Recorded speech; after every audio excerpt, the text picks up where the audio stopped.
Yn y fideo cyflym hwn, rydyn ni'n mynd i ddangos i chi sut i gael mynediad at destunau llawn dogfennau ar Google Scholar pan byddwch yn gweithio oddi ar y campws.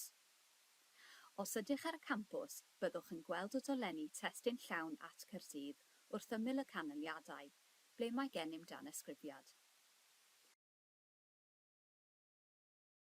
Ond, ni fyddwch yn gweld y ddolen testun llawn at Caerdydd pan nad ydych ar y campws. Ewch i'r gosodiadau yn newislen Google Scholar, yna cliciwch ar dolenni llyfrgell. Chwiliwch am Gaerdydd a dewiswch yr opsiwn testun llawn at Caerdydd.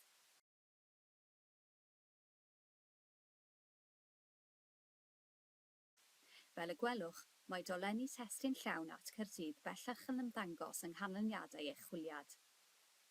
Cliciwch ar y ddolen a byddwch yn cael eich cyrbeirio at Library Search. Mewn gofnodwch gan ddefnyddio eich enw defnyddiwr a'ch cyfrinair Prifysgol Caerdydd.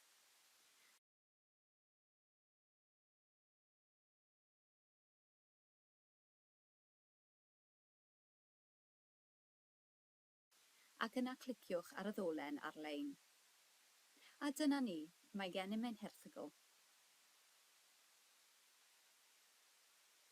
Os hoffech gael rhagor o gyngor, cysylltwch â'r llyfrgell neu gofynnwch i'ch llyfrgellydd pwnc.